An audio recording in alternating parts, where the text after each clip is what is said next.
birthday God. Birthday wish. Ayaw ko yung birthday wish.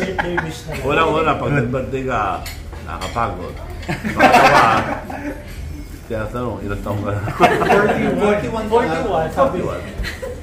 So, go po lang mangyayari malaking party or whatsoever? Wala akong party. Mamumudmud lang ng pera. Tapos Goku, ikaw masusunod. Anong gusto mo gawin sa birthday mo mismo? Tatago. Habang nagtatago, po gagawin manonood ba kayo ng pelikula? Relax. Ngayon, always abroad. Paborito niyang bansa? This time sa Singapore. Bakit po doon? Bakit po Singapore? Matagal na akong pinapunta eh. Titignan ko lang yung mga ibang negosyo doon. Kasi yung mga partner ko sa Korea, may mga negosyo doon. Mga malaki like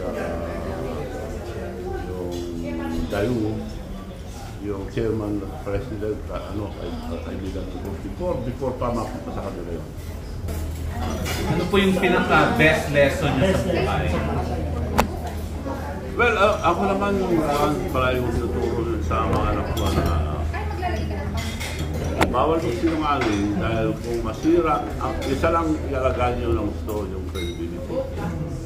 Mas anong sabihin nyo, pag hindi naniwala tayo ng tao, wala na, masira ka na.